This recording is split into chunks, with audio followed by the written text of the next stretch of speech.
¿Qué tal? Tengan todos ustedes muy buenas noches, buenos días, buenas tardes, a la hora que nos están viendo. Bienvenidos a este su canal, El Cuarto Momento. Esta entrevista, el día de hoy, es una entrevista muy especial. De verdad es un honor tener al entrevistado que lo voy a presentar en esta oportunidad.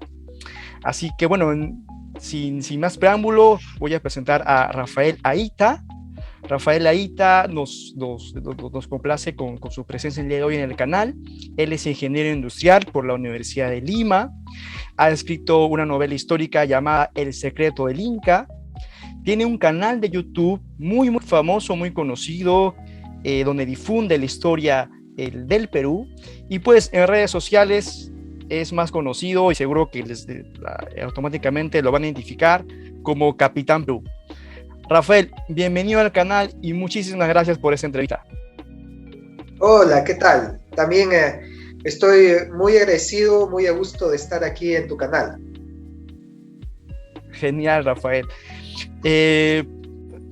Seguro que estás muy solicitado en estos días, no solamente por las fiestas patrias, sino también por el contexto político que vivimos. Sí, así es, por supuesto. No, hay algo bueno de todo dentro de todo lo malo. Y es que nunca en todo mi tiempo en redes sociales había visto tanta gente tan interesada por la historia. Ahora me preguntan sobre qué hizo Francisco Pizarro, qué ha pasado en Palacio de Gobierno, quién lo construyó, cuándo comenzó, qué sucedió ahí. Y veo gente cada vez más interesada en averiguar temas pues, sobre la conquista, sobre los incas, sobre el virreinato, como nunca antes. Se ha puesto el tema sobre la mesa, así que bueno, por ahí será una buena oportunidad para hablar sobre nuestra cultura, sobre nuestra historia peruana, que es tan importante para todos.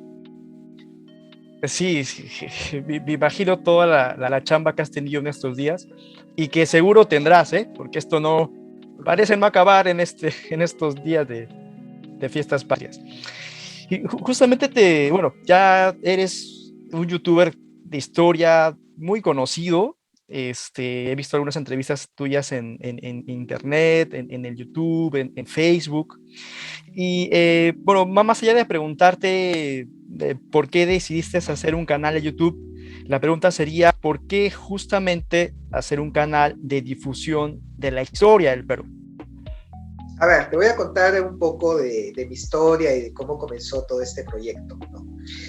Yo desde que estaba en el colegio he tenido una gran afición que era escribir libros. Uh-huh. Ha sido escribir cuentos, novelas cortas. Inicialmente comencé con ciencia ficción, porque yo he sido un gran aficionado a la ciencia ficción y a la ciencia en general. Pero todo eso cambió el primer viaje que hice a Machu Picchu. Pues cuando llego, encuentro que en aquel lugar existía mucho más de lo que me habían contado, mucho más de lo que me habían dicho en el colegio, ¿no? En su arquitectura, en cómo armonizaban su tecnología con la naturaleza, en una mítica existía ahí en aquel lugar que dije, acá hay algo que no me estoy enterando. Y por eso cuando regreso a la plaza de Cusco, pues busco libros sobre Machu Picchu, sobre los incas en general, y ahí es donde llego a María Rodborowski primero, luego a Juan Antonio del Busto, Valdemar Espinosa y muchos otros autores que me confirmaron, ¿no? Me confirmaron lo que sospechaba, que nuestra historia es mucho más interesante de lo que me enseñaban en el colegio.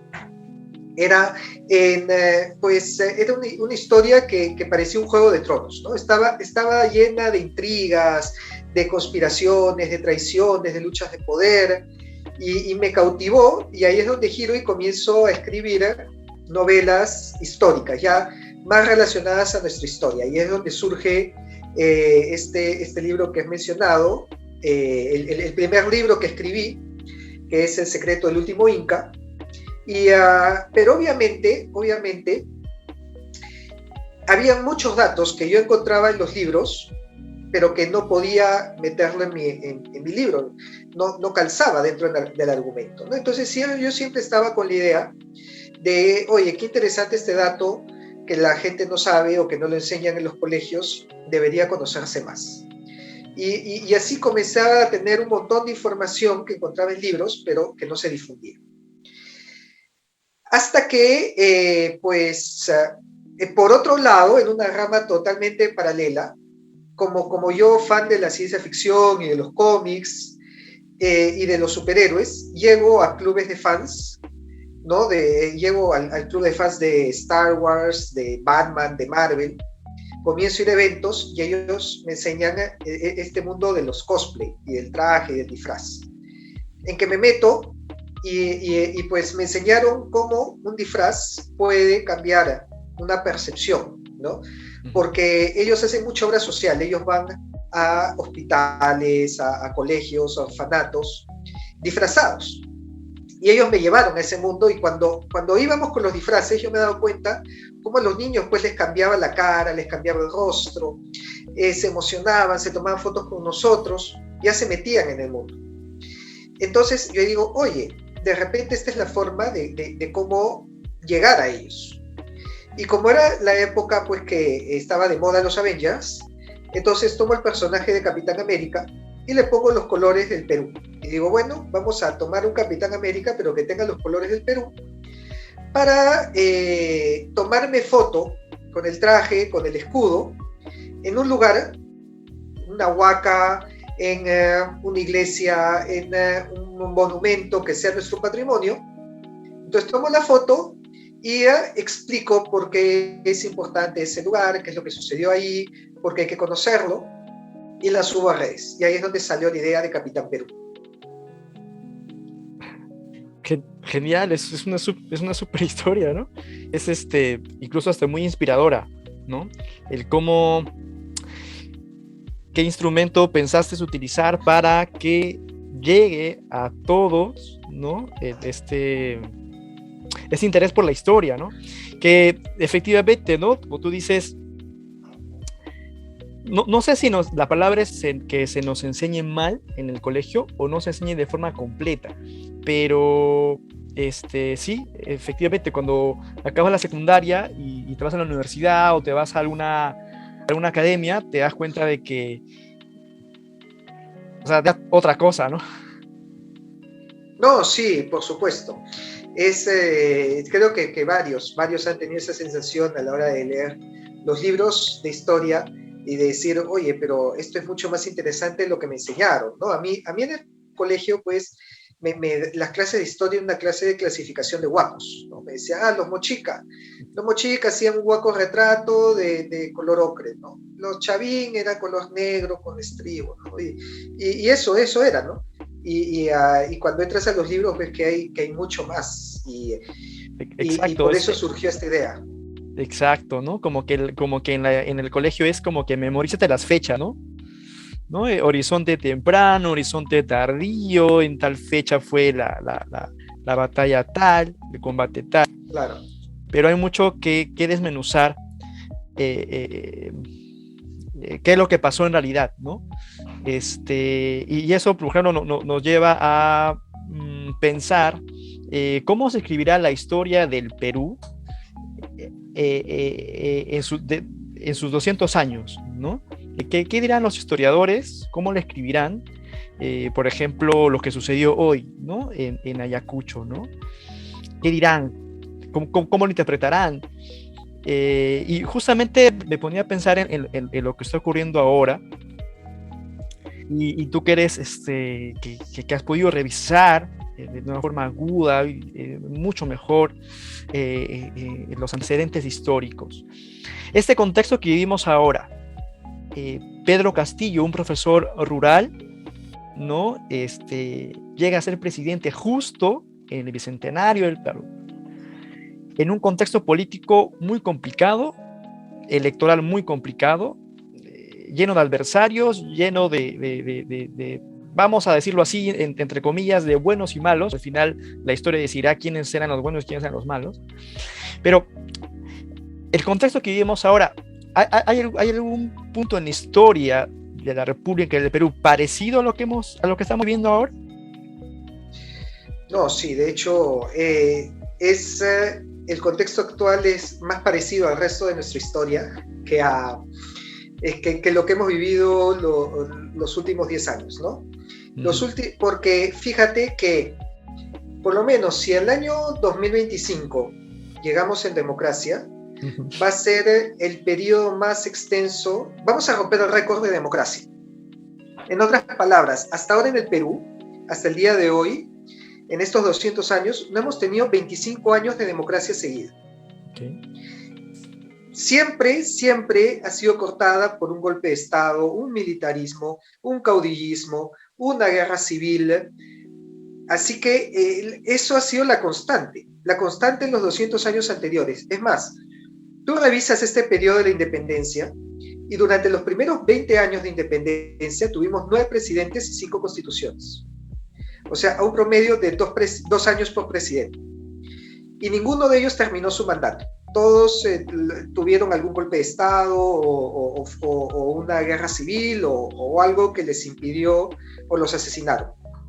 Así que una crisis política más bien nos recuerda cómo nos independizamos, este periodo, ¿no? Un cambio de constitución nos recuerda a la supuesta constitución vitalicia de Simón Bolívar, que tiene un nombre pues casi caricaturesco, ¿no? Muy paradójico, porque es una constitución vitalicia que duró solamente algunos días, ¿no? Así que el cambio de constitución, la crisis política, la vacancia de los presidentes, eso es nuestros 200 años de historia. Más bien el que un presidente termine su mandato y después hayan elecciones y lo sucede otro presidente, eso es lo raro, esa es la excepción, eso es lo que hemos tenido así por puchitos. Lo común es que haya una crisis, un militarismo, un golpe de Estado, una guerra civil, que se fragmente el Perú, que se peleen, que se una de nuevo, como en la Confederación Peruano-Boliviana, que se unan de nuevo, que salga un caudillo, que diga que lo va a cambiar todo, que al final no cambia nada y termina solamente beneficiándose solo. Eso está llenecito en nuestros 200 años. Así que, al contrario, más bien hemos regresado al status quo, a lo normal, a lo común, a lo que impregnaba toda nuestra historia. Ya estábamos muy tranquilos ya en los años anteriores. O sea, es como si alguien hubiera vivido estos 200 años, diría esto es un déjà vu nada más, ¿no? Nada más, no, por supuesto. Ya lo viví, ya está. Ya esto regresamos a lo de siempre, ¿no? Mira, si nos ponemos a pensar incluso antes de la República, ¿no? El Tahuantinsuyo, recuerda que cayó en una guerra fratricida, ¿no? En un enfrentamiento entre Huáscar y Atahualpa, que dividió al imperio, lo quebró en dos, y que eso propició la conquista. Que la conquista fue realizada por Pizarro y Almagro, que también terminaron matándose entre ellos, ¿se acuerdan? ¿No? Recuerda que Almagro fue ejecutado por los hermanos, ¿no? Por Gonzalo Pizarro, por los hermanos de Francisco, y en venganza, su hijo Almagro el Mozo, junto con los almagristas, con los caballeros de la capa, asesinaron a Pizarro. Entonces también eran enfrentamientos y rivalidades entre ellos. Y luego de eso, Gonzalo Pizarro quiso nombrarse rey del Perú y se sublevó en la rebelión de Comenderos y quiso hacer su propio reino. Y también lo ejecutaron por traición a la corona española. Así que también Gonzalo Pizarro terminó ejecutado, terminó mal. Y así podemos continuar en nuestra independencia, donde los dos primeros presidentes del Perú se pelearon entre ellos, ¿no? José de la Riva Agüero con Torre Tagle. Cuando el Congreso depone a Riva Agüero se va a Trujillo y hace su propio gobierno en paralelo, junto con su propio Congreso de sus 10 amigos que juntó y dijo, ya, ahora ustedes van a hacer mi Congreso y yo voy a ser el presidente en Trujillo, desconociendo al segundo presidente que era Bernardo de Torre Tagle. Y así podemos continuar en la guerra con Chile también, vemos lo mismo, ¿no? Vemos pues que Mariano Ignacio Prado fue depuesto por Nicolás de Piérola, aludiendo pues traición a la patria, que se había fugado con el dinero a Europa. Y luego Nicolás de Piérola también tuvo una guerra civil con Cáceres, con Iglesias, y seguimos teniendo guerras civiles mira que me salté la Confederación Peruano-Boliviana, donde se dividió el Perú en dos, ¿no? Estado norperuano y Estado surperuano, y Bolivia. Y eso sin contar pues todos los golpes de Estado, las dictaduras, los militarismos, el ochenio de Odría, el oncenio de Leguía, luego el primer militarismo de Velasco, luego el de Morales Bermúdez, y así podemos seguir y seguir y seguir. O sea, es una constante esto, ¿no? Y los periodos pues de paz, de sucesión democrática y de prosperidad más bien son los raros, son los escasos, son los poco comunes. Eso nos llevaría a pensar que justamente por eso es importante revisar la historia, ¿no? O sea, lo que está sucediendo ahora, mucha gente se pregunta qué va a pasar, ¿no? Ahorita hay mucha incertidumbre, ¿no? Por ejemplo, en la juramentación, por ejemplo, de cuál va a ser el gabinete o quiénes van a conformar el gabinete. Y mucha gente se pregunta, ¿no? Luego, ¿y qué va a pasar? Y la cuestión de confianza, ¿no? Entonces, de repente una forma de saber qué va a pasar es justamente mirar al pasado, ¿no?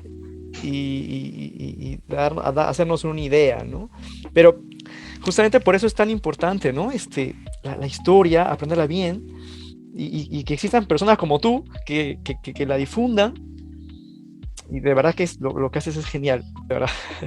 Parece Gracias. Muy importante. Y ojalá que esta nueva generación, ¿no? Valore eso, valore la historia, ¿no? Valore cosas.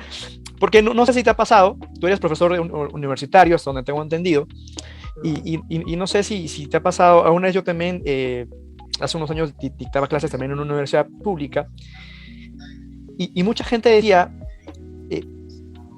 ¿para qué sirve el curso de historia? Tanto en la escuela, tanto en el colegio, como en la universidad, porque en la universidad también llevas curso de historia, ¿no? En ciencias sociales, por ejemplo, ¿no? Entonces, una dijeron, ¿para qué sirve el curso de historia, no? Incluso, bueno, yo te hablo de un contexto en donde pues enseñaba la Facultad de Ciencias Sociales, pero no quiero imaginar, sin que suene feo lo que voy a decir, ¿qué va a pasar en una facultad de ciencias empresariales, no sé qué sé yo? Vas a enseñar historia y dices, ¿para qué me sirve esto? O sea, yo quiero saber cómo hacer dinero, yo quiero saber cómo hacer, no sé, la mejor contabilidad, las finanzas del mundo, ¿no? Entonces, tal vez deberíamos entender que hay que aprender historia, no necesariamente pensando en, oye, ¿cómo me va a retornar en dinero el saber historia? Sino, es importante saber historia porque es importante que entendamos al país donde vivimos, ¿no? No sé, me parece eso. ¿Qué opinas sobre eso? No sé si te ha pasado. No sé, por supuesto, me ha pasado, lo he escuchado desde que estaba en el colegio, que mis compañeros decían, ¿y a mí para qué me enseñan no sé, el binomio de Newton, ¿no? Y a mí para qué me enseñan, pues, vectores, Claro. y a mí para qué me enseñan el funcionamiento de la célula en ciencias naturales, igual con historia, ¿no? Pero no sé si te has dado cuenta, algo curioso, ¿no? Todos los que decían eso, todos los que decían, ¿y a mí para qué me enseñan cómo se reproduce una célula en ciencias naturales? ¿Eso qué me va a servir en la vida? Son los que el día de hoy te dicen pues que la vacuna trae un chip y que se va a activar con 5G, ¿no? Y que, o sea, los que te dicen también pues, ¿para qué me sirve la historia? ¿Esto de qué me va a servir en la vida? Son los primeros que se traen cualquier cuento y leyenda negra manipuladora por parte de cualquier ideología política, ¿no? Uh-huh. Y ya, pues ahí está la respuesta. Son los más manipulados, son los que se creen todos los bulos, todos los cuentos, todas las cadenas de internet, las que no las cuestionan. Entonces, al final, claro, ¿de qué te sirve? ¿De qué te sirve saber historia? ¿De qué te sirve saber ciencias naturales? ¿De qué te sirve saber matemática? ¿De qué te sirve saber toda la cultura general? Es porque te hace menos manipulable y te da un pensamiento más crítico.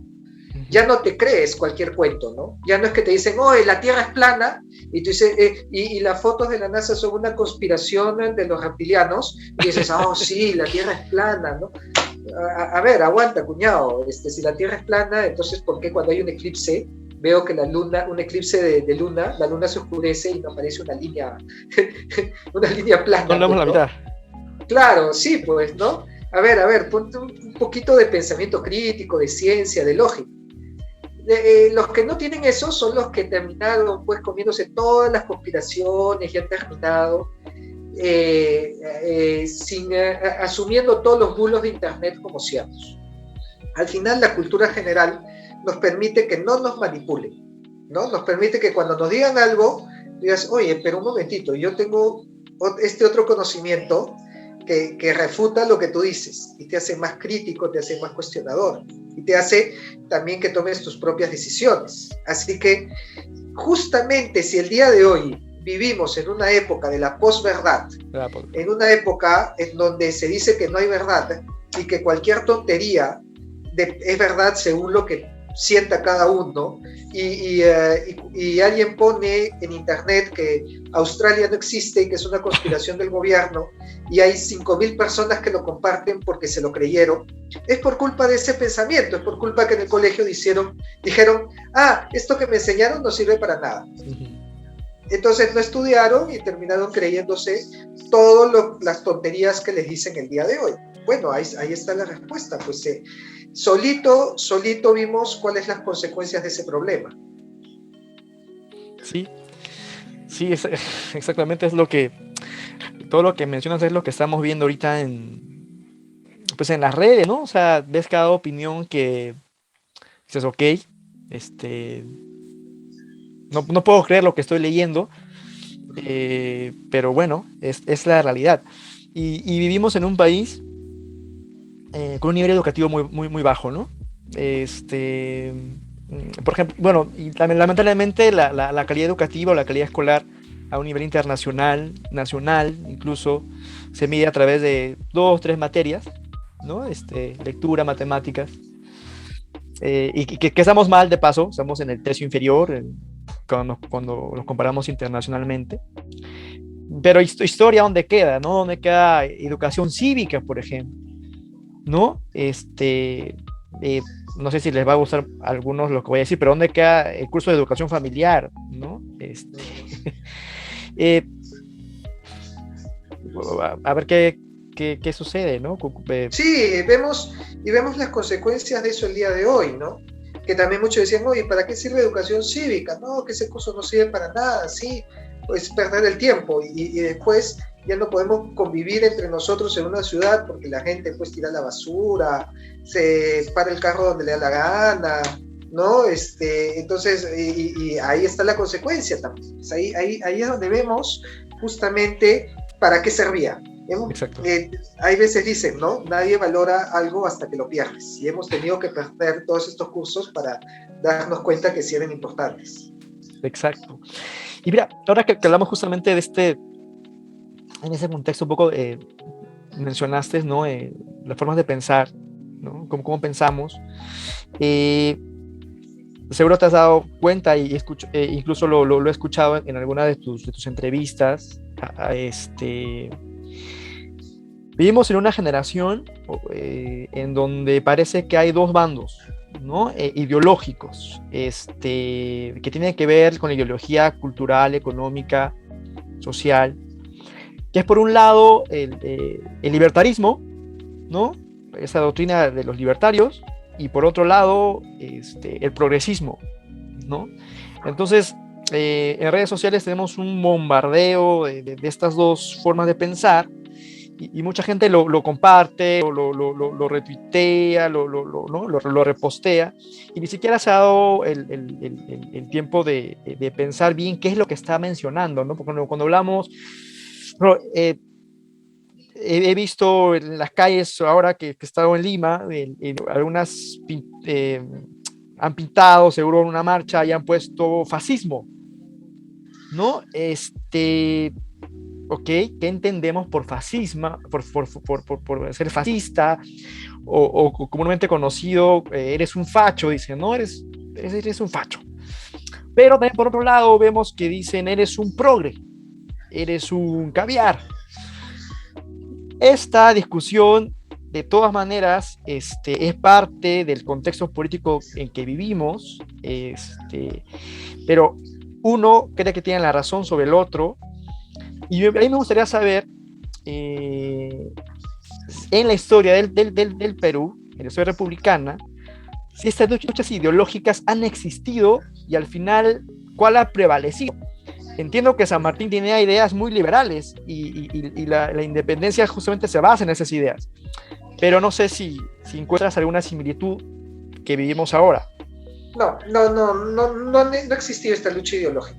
Okay. Han existido ideologías, ha existido pues obviamente marxismo, liberalismo, socialismo, progresismo, pero en las élites, ¿no? Obviamente, claro, San Martín sí tenía ideas liberales, pero al mismo tiempo planteaba para el Perú una monarquía, ¿no? Que no era muy liberal, que digamos. En ese sentido, de repente Bolívar era más republicano, pero quedaba en una ideología de élites. Nunca llegó a traspasarse al pueblo, y la prueba de esto es que nunca hemos llegado a consolidar partidos políticos con una ideología. Lo que se ha consolidado al final siempre han sido caudillismos, y eso es lo que ha dominado la historia del Perú. En otras palabras, en el Perú la gente, los votantes, el pueblo, no suele seguir ideas, suele seguir personas, ¿no? Entonces, sale un caudillo, ¿no? Sale pues un Piérola, sale un Leguía, sale un Odría, sale un Aya, sale un Velasco, y la gente lo sigue ya sea por su carisma o ya sea porque le gusta lo que habla, pero no por su corriente política, no por sus ideas, sino por la persona, ¿no? Un ejemplo de esto lo podemos ver en el APRA, ¿no? En el APRA la gente votaba más por Alan que por el APRA en sí, porque una cosa era el APRA cuando postulaba Alan y otra cuando no postulaba Alan, ¿no? Entonces ahí te das cuenta porque la gente no sigue una idea, sigue una persona. Uh-huh. Y eso también te das cuenta cuando ves en elecciones que una misma persona puede votar por corrientes totalmente distintas en primera o en segunda vuelta. Uh-huh. Pero simplemente porque las personas, no sé, porque siguen a la persona, no siguen a una idea. En otras palabras, uno mismo, una persona, en primera vuelta puede votar por un candidato de extrema derecha y en segunda por uno de extrema izquierda. Y tú ves y dices, pero ¿qué sentido tiene eso? No, y cuando le preguntan dicen, no, es que los dos tienen mano dura. Entonces ahí te das cuenta que no siguen una ideología, no siguen un partido político, siguen una persona, buscan autoridad, buscan mano dura, buscan a alguien que ponga orden, pero siguen a la persona. No se fijan en sus ideas ni corrientes políticas. Y es por eso que muchos piensan que ese caudillismo que existe en el Perú en realidad es un anhelo de lo monárquico. En otras palabras, en el Perú ha sido muy fuerte la influencia de los incas. Vemos por todos lados, pues desde Machu Picchu, Cusco, su legado. Y esto genera como un anhelo a un líder que sea tipo inca. Uh-huh. Al punto que cuando Toledo lo identificaron con el Ande, lo llamaban Pachacútec. O sea, ahí tú ves ese anhelo por el Inca, por el gobernante, por la persona, por un Pachacútec que venga con vara de hierro a poner orden y a restaurar la grandeza imperial. Eso es lo que hay en el Perú. No hay partidos políticos, no hay ideologías, no hay alguien que dice, ya, yo soy de derecha, yo soy de izquierda, yo sigo el marxismo, yo sigo el capitalismo, yo sigo la socialdemocracia. Nada. Siguen a la persona y punto. Sí, lo has retratado muy, muy bien, exactamente, ¿no? Ahora yo me imagino que también muchas personas ven a Castillo como, no creyera como caudillo. Claro, es un caudillo, pero no Pachacute, ¿no? Tal vez cree que es no sé, el Incarri, como volvió es cajamarquino, ¿no? Volvió a Atahualpa. Es que esa es otra paradoja, porque justamente lo identifica con eso, pero tú ves que toda su temática es totalmente occidental, partiendo del sombrero. Claro. Los incas no usaban sombrero. ¿no? Y cuando entra el caballo. O sea, el caballo es español, Claro. igual que el sombrero, ¿no? Entonces, ahí tú ves esa paradoja, ¿no? Tú ves esto que lo relacionan con algo andino, pero los elementos son hispanos totalmente. Entonces, es un anhelo, yo creo, es un anhelo nostálgico, alcanzar una gloria que ya se perdió y que si tú lo comparas con la República, vas a encontrar pues que este modelo es disfuncional con respecto al Tahuantinsuyo o al incanato.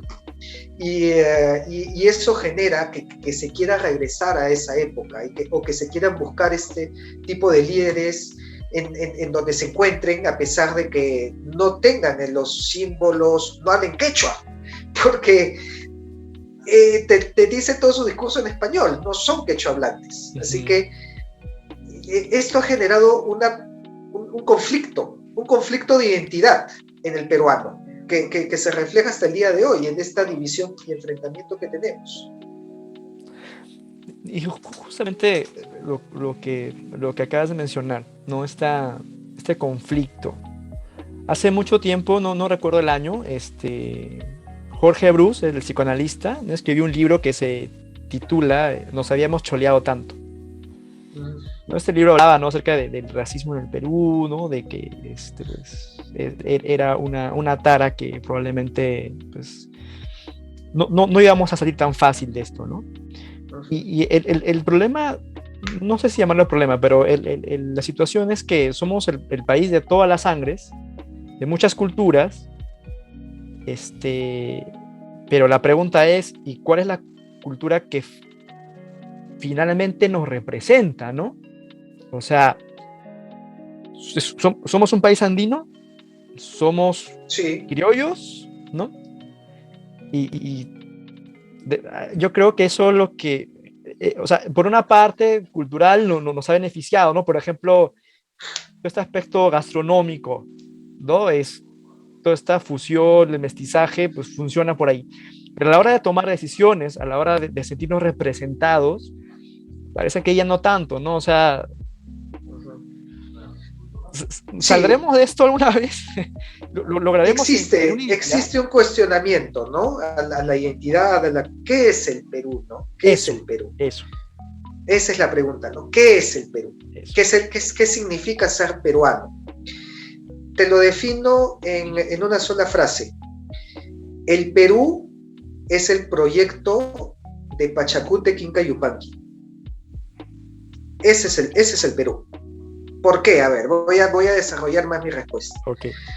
Porque antes de Pachacútec existían toda una serie de etnias con su propia cultura, con su propia identidad, sus propias tradiciones, ¿no? O sea, estamos hablando de huancas, chancas, tayanes, huaylas, chachapoyas, cajamarcas, chinchas, aymaras, y que si se hubieran quedado así, de repente, el día de hoy, cada una de ellas sería una república, ¿no? Y tendríamos, pues, la República Chimú, ¿no? La República Huanca, la República Chanca, la República Aymara. Pero, cuando llega Pachacútec, tiene un proyecto, tiene una visión. Y esa visión fue la de integrar a todas estas culturas. Y comienza una expansión militar que es continuada por su hijo Tupac Yupanqui, que fue el que continuó este proyecto. Pero no solamente se trataba de conquistar, como habían hecho los anteriores incas y las anteriores culturas, porque conquistas hemos tenido de toda la vida. La diferencia de las conquistas anteriores a la conquista de Pachacútec y de Tupac Yupanqui es que ambos buscaban asimilar a todas estas culturas. Y lo hacían primero a través de los mitimaes, ¿no? Los mitimaes eran poblaciones que vivían cerca a Cusco, pero le decían, ya, tú ahora te vas a ir donde los cañaris. Entonces tú te vas a vivir allá.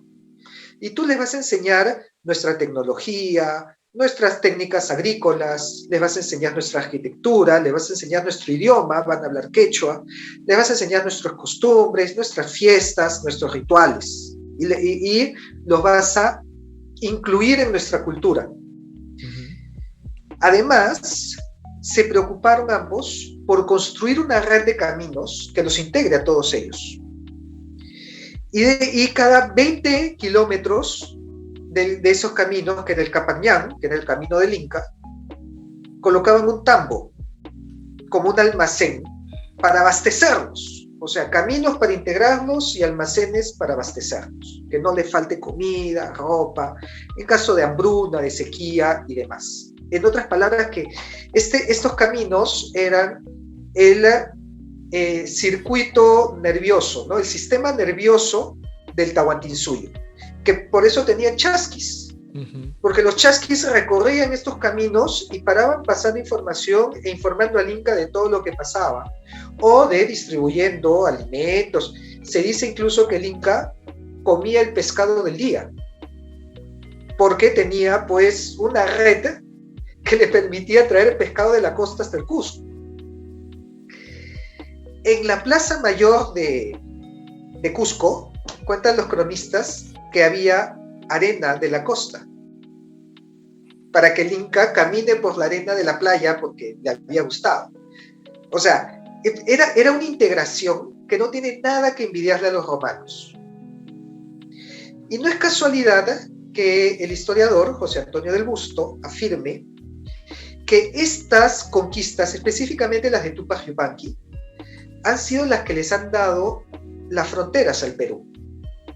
Las conquistas de Túpac Yupanqui, hasta donde llegó, son las que delinearon las fronteras del Perú.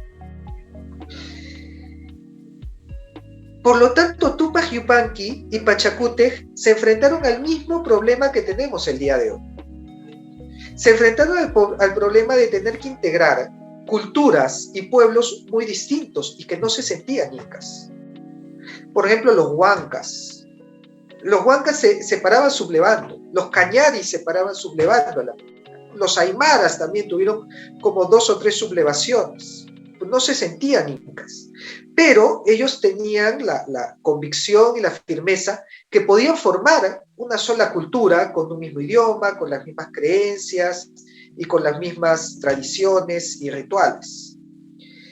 Y esa es la razón por la cual cuando vienen los españoles, muchas de estas culturas se pliegan a los españoles, como los huancas, los chancas, los cañaris, los huaylas, los chachapoyas.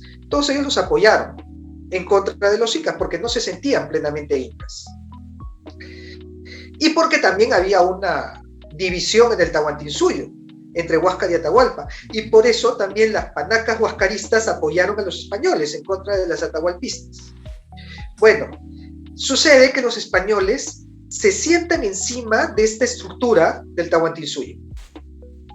Es por eso que se llamó Virreinato del Perú. El Virreinato del Perú iba pues desde Panamá hasta la Patagonia, porque usaron toda esa infraestructura, tanto logística de los caminos como de las ciudades. La prueba de eso es que las ciudades más importantes españolas eran yactas incaicas, ¿no? O sea, Cusco, Arequipa, Cajamarca eran yactas incaicas. Es más, la capital de Chile, Santiago de Chile, está fundada encima de una yacta incaica. Y cuando han excavado la Plaza Mayor de Santiago, han encontrado los muros que construyó Túpac Yupanqui. O sea, los chilenos tienen su capital en Santiago gracias a Túpac Yupanqui. Hasta ahí llegó su alcance. Entonces, claro, los españoles llegan, usan toda la infraestructura de caminos y de ciudades del Tahuantinsuyo para establecer el virreinato, pero aprovechan esta integración. Y claro, el idioma de todos ellos pasa a ser el español y la creencia pasa a ser la religión católica. Pero al final de cuentas era lo mismo, era el mismo concepto, era el tener pueblos distintos unidos bajo un mismo idioma y bajo una misma religión. La prueba de que los españoles buscaron esta integración está en un hecho que para mí es una de las razones de nuestra crisis de identidad, que no se ha enseñado nuestros orígenes, y nuestro origen se da en el matrimonio entre Francisco Pizarro y la hermana de Atahualpa, que se llamó Inés Guaylas Yupanqui. Es más, este hecho no lo conoce la gran mayoría de peruanos, lo cual me parece una atrocidad, que Atahualpa le brinda como esposa a su hermana para que tome en matrimonio a Francisco Pizarro.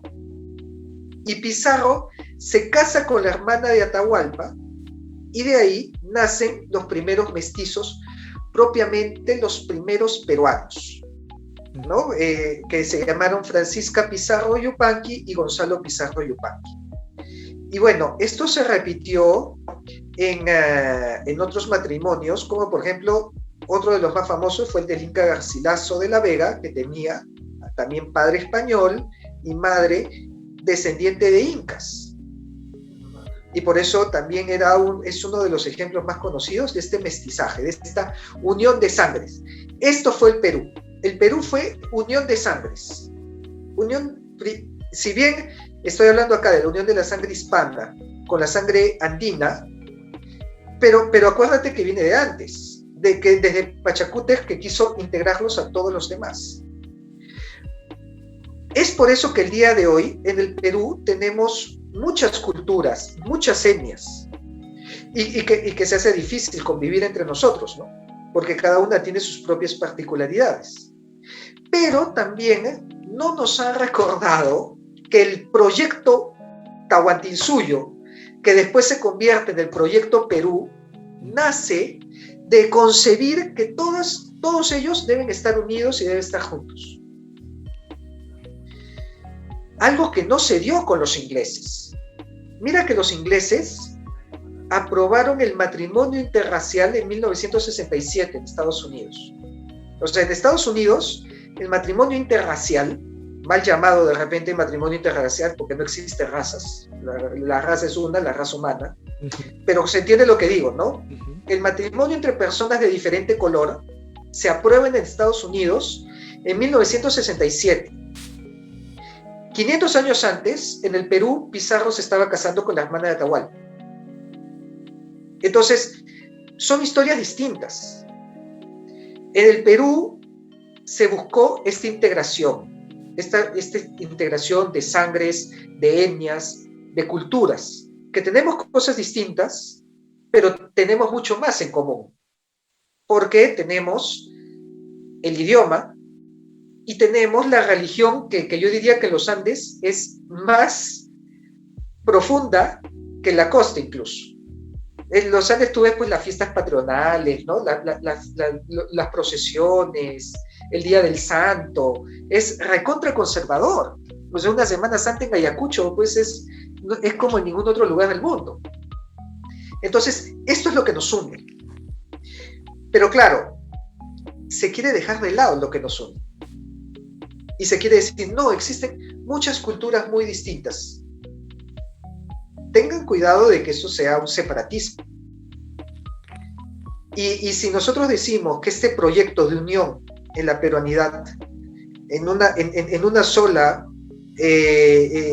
digamos, en una sola cultura, en una sola religión, en un solo idioma, ha fracasado, lo que estamos diciendo que en el fondo es que el proyecto de Pachacútec fracasó y que debió dejar a los huancas por su cuenta, y a los aymaras por su cuenta, y a los chimú por su cuenta, y a los quechua por su cuenta, y que cada uno forme su propio país. Pareciera que quieren ir hacia eso, pero yo, un gran admirador de Pachacútec Inca Yupanqui, obviamente estoy en contra, y yo sí, todavía confío de que se pueda cumplir ese sueño, esa visión de una unidad entre todos ellos, en idioma, creencias, costumbres, tradiciones. Y justamente tenemos que ver esos elementos para darnos cuenta que tenemos más cosas en común que lo que nos divide. Bastante inspirador lo que nos has relatado. De verdad, sí,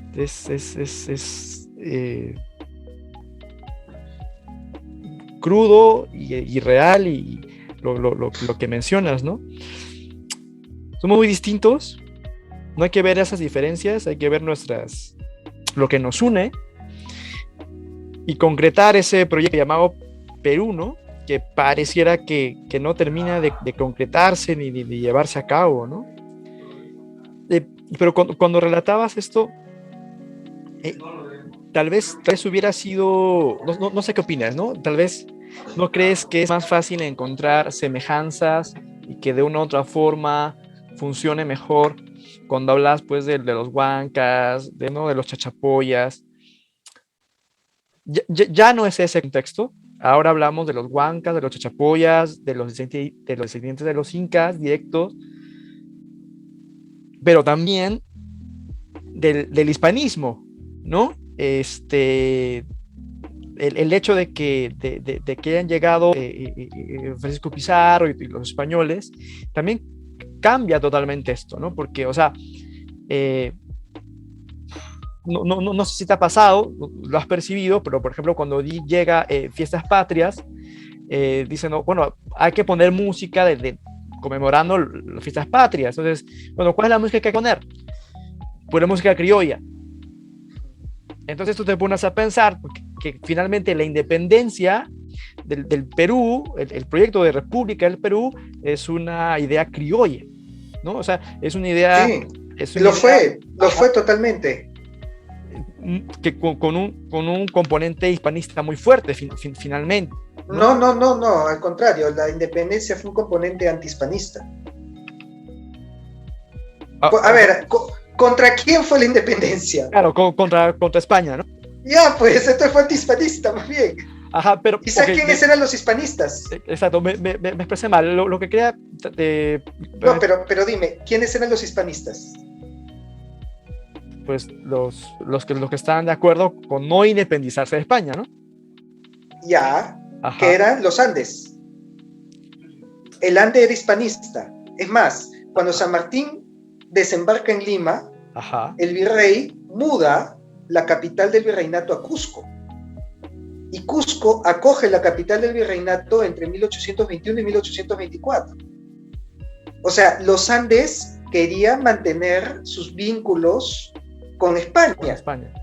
Porque el Ande era más hispanista que la costa, porque la costa más bien estaba recibiendo las ideas liberales y progresistas de la Ilustración que venían de Francia y de la Revolución Francesa, que no habían llegado al Ande.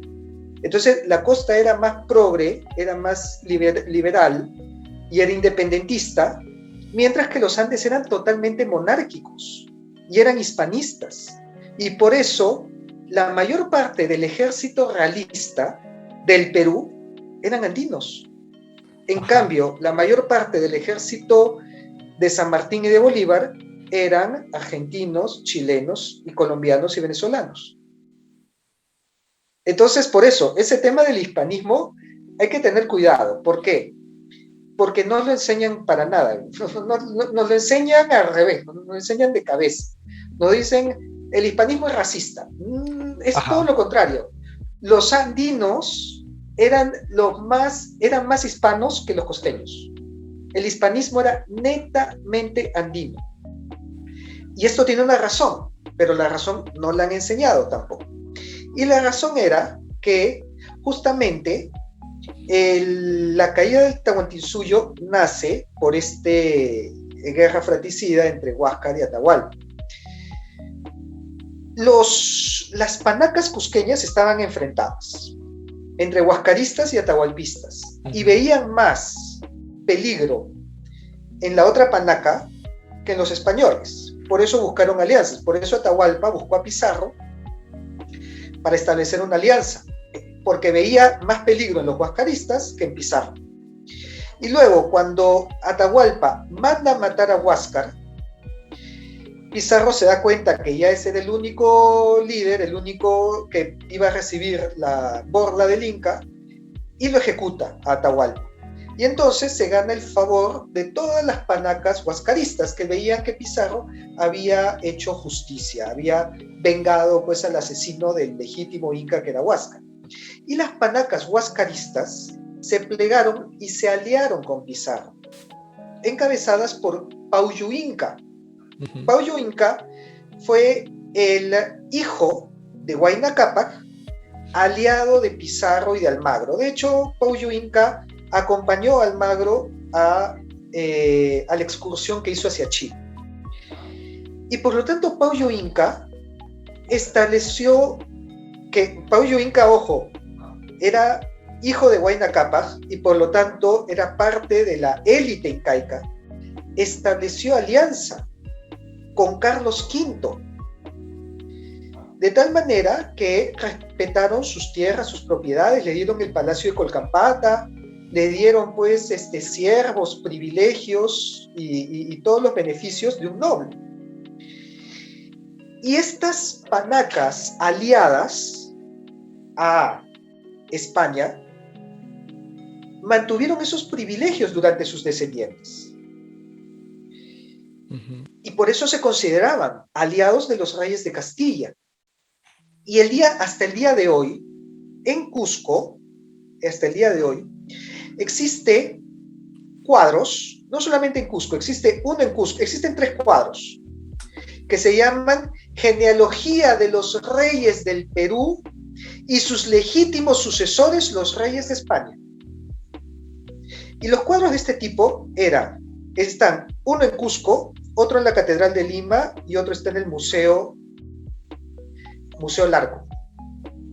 Y estos cuadros muestran la Cápac Cuna, o sea, toda la línea de incas, Manco Cápac, Sinchi Roca, Yoque Yupanqui, Maita Cápac, Capa Yupanqui, Inca Roca, Yaguahuaca, Huiracocha, Pachacute, Tupa Yupanqui, Huayna Cápac, Huáscar, Atahualpa, y después de Atahualpa, Carlos V, Felipe II y los subsiguientes reyes de España. Y así se llama el cuadro: Genealogía de los Reyes del Perú y sus legítimos sucesores, los reyes de España. O sea, para estas panacas incaicas, para los descendientes incas, el trono del Inca pasó del Inca al rey de España. Y te doy otro dato más que no se habla y no se cuenta, y por eso no se conoce, no se entiende bien nuestra historia. Ellos llamaban al rey de España con el título de Inca. Y eso está en algunos documentos, específicamente en la proclamación, cuando el rey Luis I de España asume el trono, que lo asumió por unos pocos meses, Tomás, tuvo un reinado muy corto, pero se le hizo un festejo en Lima. Y los descendientes incas llegan a Lima y elaboran un poema que lo relatan y que termina el poema diciendo que viva el Inca Luis I de España. Que viva el Inca Luis I de España. Y si tú vas a la iglesia de Nuestra Señora de Copacabana, me parece que es, sí, Nuestra Señora de Copacabana, en el RIMAG, vas a encontrar un cuadro también que se dice, este cuadro es realizado en honor al pedido que se le hizo a su excelentísima majestad, el Inca Carlos II, Augusto Emperador de las Américas. El Inca Carlos II. O sea, para ellos, el Inca había pasado a ser el rey de España. Y por lo tanto era su aliado y lo reconocían como tal, y era una sucesión que venía desde Manco Cápac hasta Carlos V, Felipe II, Carlos II, Luis I y todos los reyes de España. Entonces, estos eran hispanistas, estos eran aliados de España. ¿Y cómo no lo serían? Si España les reconocía su título nobiliario, sus privilegios, sus palacios, sus siervos, y les reconocía todo. Entonces, ellos eran hispanistas. Y cuando viene San Martín y Bolívar, que no tenían ningún pasado, ningún linaje ni monárquico, ni imperial, ni bueno, se dice que Bolívar reclamaba pues unos títulos nobiliarios y se los negaron, pero no tenían esta carga monárquica que existía en el Perú, y dijeron, y recibieron todas las ideas de la Ilustración de Francia y dijeron, ya, ok, hay que llevarlas a América. El mayor obstáculo que se encontraron eran estos descendientes incas, los andinos, que eran aliados del rey de España y que querían mantener esta alianza y que querían mantener monarquía porque era lo que los representaba a ellos. Entonces, cuando tú me dices, la hispanidad es andina. Los mayores hispanos eran estos descendientes incas que peleaban en el ejército real del Perú, que estaba conformado por ayacuchanos, cusqueños, puneños. Una prueba de esto es la de una historia muy poco contada, Antonio Huachaca. Antonio Huachaca era un ayacuchano que era, no me acuerdo el rango, creo que era brigadier del Ejército Real del Perú. Y cuando se pierde Ayacucho, la batalla de Ayacucho, Antonio Huachaca no reconoce y mantiene un bastión realista en el mismo Ayacucho. Y él dice, no, yo soy realista y acá me voy a trincherar con mis tropas hasta que vino la guerra con la Gran Colombia, y ya bueno, ya dijimos, si se está en guerra con la Gran Colombia, pues ya hay otro enemigo. Pero el sujeto se atrincheró con sus tropas, con su ejército, diciendo, no, yo me quedo, yo permanezco fiel a la corona. Y era Huachaca, era un apellido más andino que no puede haber, y era ayacuchano. Esos procesos hay que entenderlos para conocer bien al Ande, y para saber por qué el Ande hasta el día de hoy sigue siendo conservador y sigue siendo monárquico. Lo que pasa es que les han impuesto una república que no va con su ADN político. Ellos quieren un rey. Ellos siempre han anhelado un inca. Ellos son monárquicos. Entonces, hay que saber entender esto para saber también de dónde vienen muchos de los conflictos que hay en el Perú.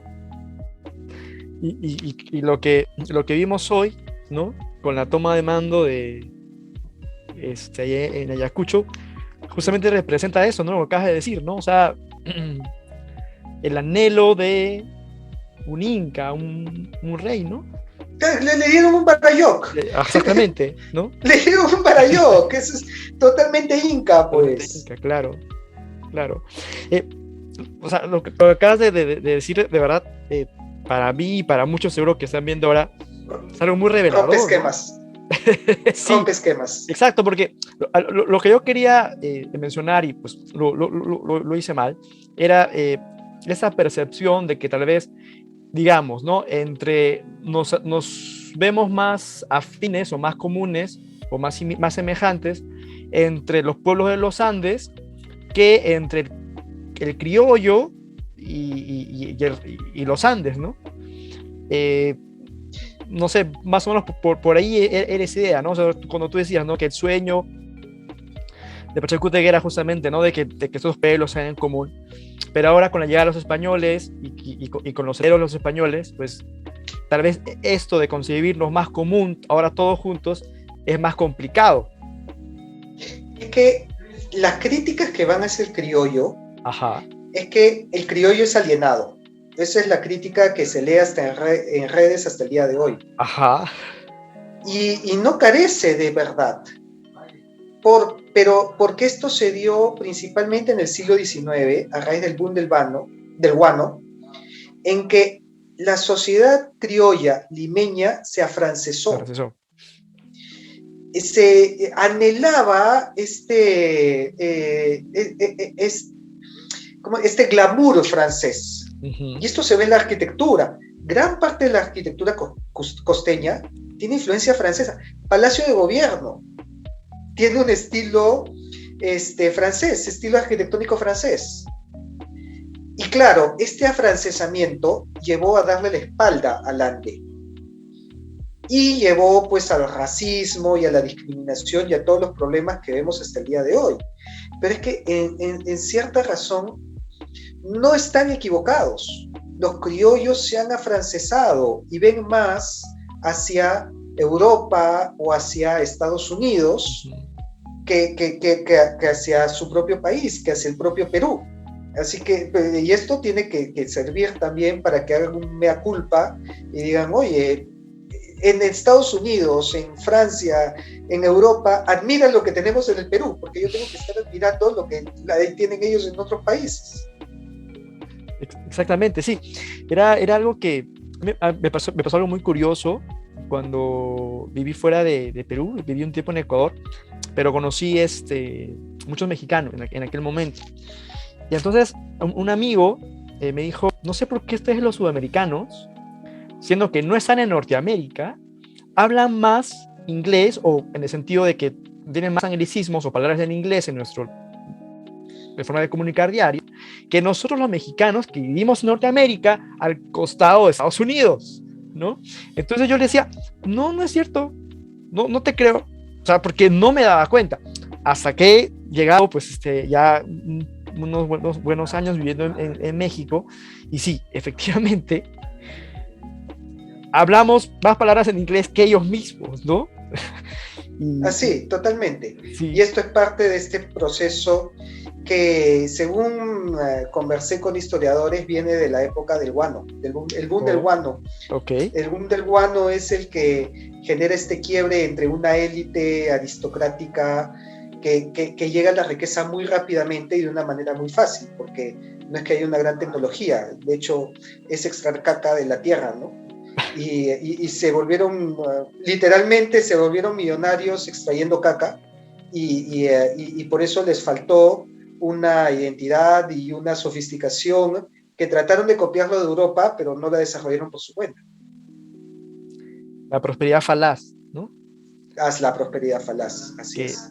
Que ojalá este boom minero que llevamos unos años no sea algo parecido. Vamos a ver qué pasa. Rafael, así de verdad, no sé, no tengo palabras para agradecerte estos momentos, estas revelaciones, romper esquemas, y de verdad que, wow, me siento como que hay muchas cosas que faltarían hablar. Que faltan. Pero, que faltan conocer. Sí, pero en ese contexto, de verdad, una vez más y muy sinceramente, de peruano a peruano, te felicito. De verdad, genial lo que haces. No dejes de seguir haciéndolo. Y ojalá, y seguro está pasando, ¿no? Estás inspirando a otras personas a hacer lo mismo. Estamos empezando a aprender historia a través de memes a unas páginas de Facebook, que por ahí vi que una página de Facebook dijo que en un futuro utópico ibas a acabar con el sueldo del super soldado. No sé si lo leíste por ahí. Sí, así es. Sí, me pareció genial el futuro utópico que habían creado los muchachos de esa página. Y bueno, serán las variantes de la sagrada línea del tiempo. Así es. Veremos qué pasa en estos 5 años. Tal vez sean muy parecidos, como tú dijiste, a esta época de caos, de inestabilidad, y así lo habrá decidido la sagrada línea temporal. Pero quisiera terminar esta entrevista, Rafael, con una pregunta que yo le hice hace un par de entrevistas a una politóloga, Stephanie Morales. Yo le decía, mira, Stephanie, cuando yo dictaba clases, una vez le hice una pregunta a los muchachos universitarios. Le decía, yo les apuesto, ¿no? O creyera que si yo preguntara a un grupo de estudiantes en Estados Unidos, por ejemplo, yo les preguntase, ¿qué significa Estados Unidos para ustedes en una sola palabra? Seguro me dirían libertad, ¿no? Si yo le preguntara tal vez a un grupo de estudiantes mexicanos y les preguntara qué significa México en una sola palabra, me dirían revolución, ¿no? Si tú pudieras definir en una sola palabra ¿qué es el Perú? ¿Qué dirías? Imperio. Genial. La historia del Perú es una historia imperial, y en la crisis de identidad que vivimos el día de hoy es la falta de ese imperio que hemos tenido, no solamente en el incanato, ¿ah? Mira, tal vez pocos países hayan tenido tantos imperios como el Perú, porque el Perú tuvo al imperio Wari y también al de Tiahuanaco. Ahí tienes dos imperios. Bueno, sin mencionar que el Perú ha sido cuna de la civilización. Solamente existen 6 lugares en todo el planeta que han sido cuna de una civilización, ¿no? Que han sido, Sumeria es el primero de todos, ¿no? Entonces tienes Sumeria, Egipto, China, India, en Mesoamérica, los Olmecas y Caral en el Valle de Supe, en Lima, Perú. Esos son los 6 focos de civilización de toda la historia de la humanidad. Entonces, hemos tenido un foco de civilización. Posteriormente desarrolló en el gran imperio Wari y Tiahuanaco. Luego el imperio Inca, que es el imperio más grande de la historia del continente, en la historia prehispánica, porque a la llegada de los españoles, el imperio Inca forma parte del imperio más grande del mundo, que es el imperio hispano. O sea, también fuimos el imperio más grande del mundo.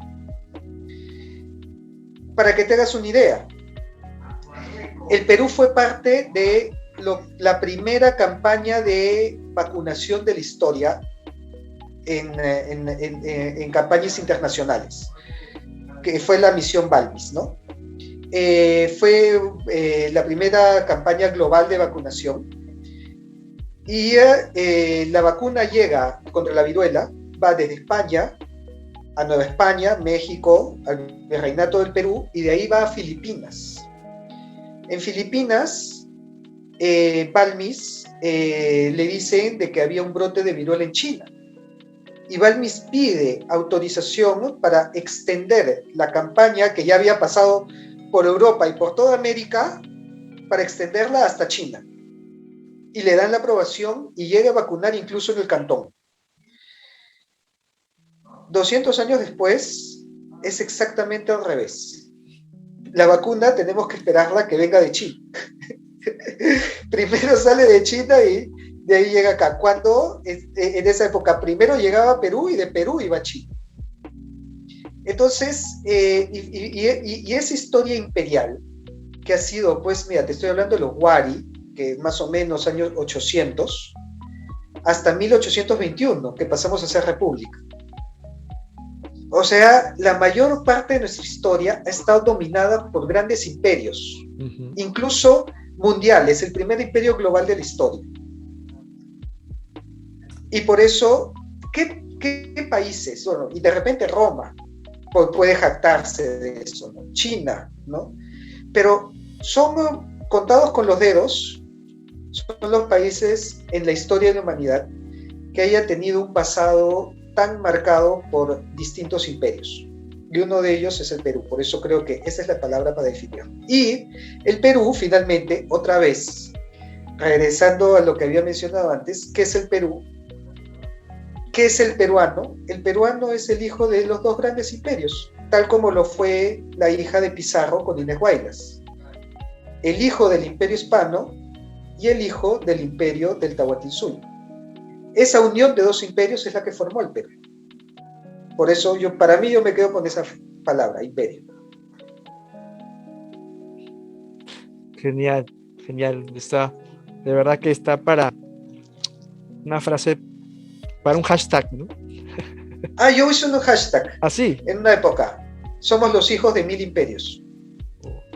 Y comencé a citar desde los Wari, los Tiahuanaco, el Tahuantinsuyo, pero también el imperio hispano, que al mismo tiempo es hijo del Sacro Imperio Romano Germánico, que a la vez es hijo del imperio Carolingio, que a la vez es hijo del imperio romano. Así que si te pones a hacer un árbol genealógico, todos esos imperios han confluido en el Perú. Wow. Necesitamos recuperar esa gloria, ¿no? De otra forma. La queremos, la anhelamos. Sentimos ese vacío. Sí, la verdad que sí. Genial, Rafael, de verdad. Ha sido una entrevista